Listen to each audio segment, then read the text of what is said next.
Hello everybody, Jonathan Rayo here with Simplified Guitar, and in this lesson I want to teach you how to play the song From Grace to Grace by Hillsong. As always, I'm going to play through the song for you first, and then afterwards I'll break it down and explain it to you in more detail, so be sure to stick around for that. For now, let's go ahead and get started with the song.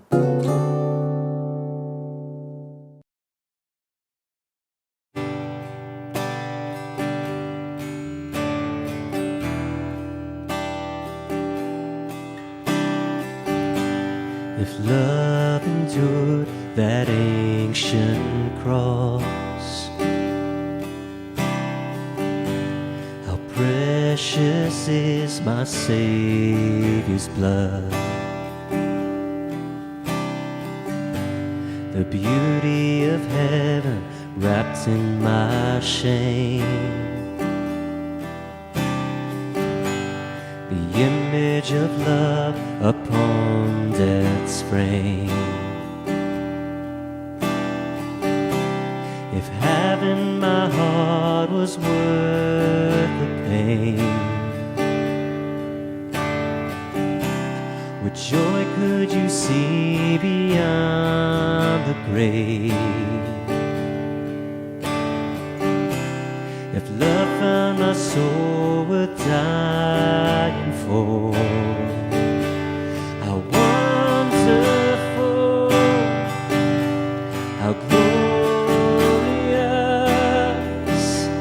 my Savior's scars, victorious, my chains are gone, my debt is paid, from death to life, and grace to grace.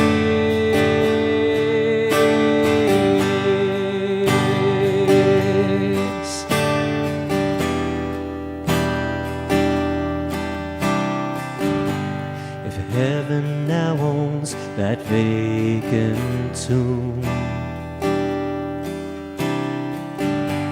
how great is the hope that lives in you. The passion that tore through hell like a rose, the promise that rolled back death and its stone.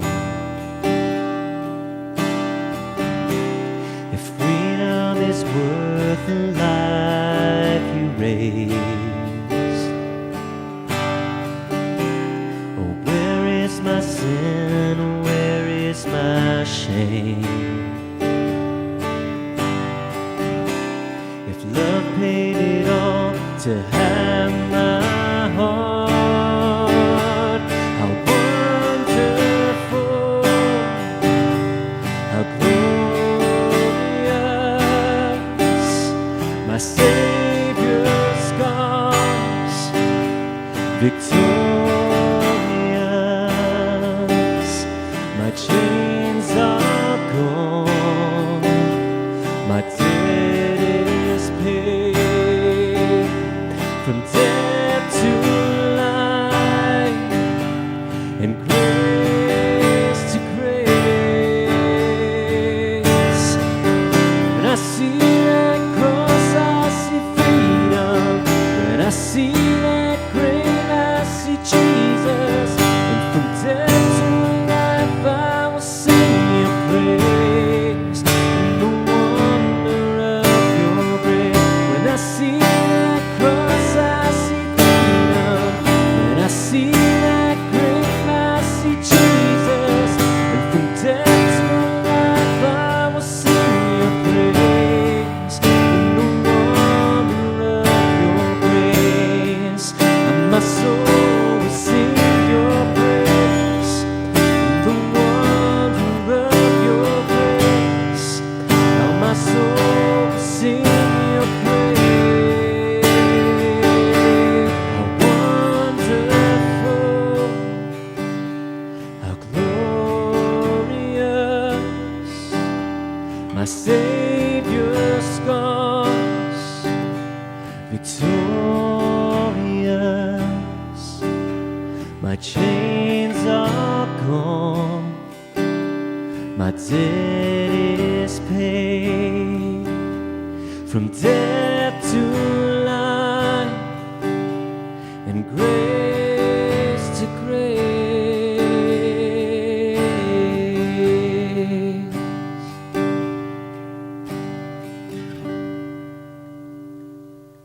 For this song, we're going to be using 5 chords from the G chord family. We're going to be using the G chord, C add 9, E minor 7, D over F sharp, and B minor 7. Now this B minor 7 alternative is a unique chord. It's one of those chords that it really doesn't sound good when you try to play it by itself. But when you play it in progression with other chords in the same family, that's when it fits and it sounds right. Something to keep in mind for that B minor 7, you don't want to play the low E string and you don't want to play the D string, which you might be wondering, how are you going to do that if you need to play the A string before it?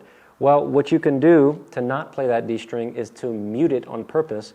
Whenever your first finger is pressing down on the 2nd fret of the A string, you can let it purposefully lay and let your finger touch that D string, and it's going to mute it. Usually you do this on accident. When you're trying to press down on a string, you accidentally mute the one behind it. But in this case, we want to do it on purpose. Also, you want to keep in mind that for the C add 9 chord, you also do not want to play that low E string, so you want to start on the A string for the C add 9. We're going to be using the driving pattern for strumming, which is going to be a 4-beat strumming pattern. So we're going to have 4 down strums with an up strum after beat 4, and then we're going to repeat. It's also important to put our emphasis on beat 1 and 3. So every other beat we want to strum harder, and 2 and 4 we want to strum softer. So if I hold my G chord and just play through that strum pattern, it would sound like this.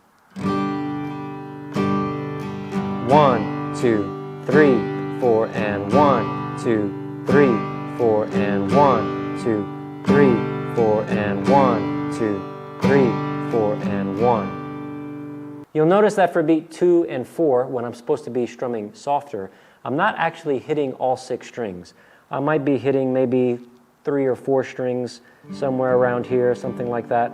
It's not really important which strings I'm hitting in this case, because if I'm playing a G, I can hit all 6 strings. It doesn't matter. But what is important is the dynamics, that we have it louder on beat 1 and 3 and softer on 2 and 4. There are some chords in this song that are not going to be lasting a whole measure, and sometimes that can be a little bit more complicated. So I'll give you an example. Right at the beginning of the song, we have a G chord, and then we have D over F sharp to E minor, and then C and back to G, and that's kind of the circle we're going to make from G, D over F sharp, E minor, C. But what's going to happen is we're going to play that G for one whole measure, which is 4 beats, 1, 2, 3, 4, and then we're going to start playing the G again, but we're only going to play it for 2 beats. 1, 2, then we're going to switch to D over F sharp for the second half of that measure. 3, 4, and then when we get to the new measure, we're going to switch to E minor for a whole measure. So that D over F sharp is only lasting for half of a measure. It's lasting for 2 beats at the end of the second measure. So let me show you. I'm going to count it out loud. We have 1, 2, 3, 4, and 1, 2, 3, 4, and 1, 2, 3, 4, and 1, 2, 3, 4, and 1. So the same thing happens from E minor to C. That C add 9 is only going to be lasting for half of a measure. So this type of progression happens a lot throughout this song, where we kind of have a walk from one chord to another chord, and there's one other chord thrown in halfway through just for half of a measure. All right, I hope you enjoyed this lesson. If you did, please give it a thumbs up, and don't forget to subscribe to the channel, and I hope to see you in the next lesson. Take care.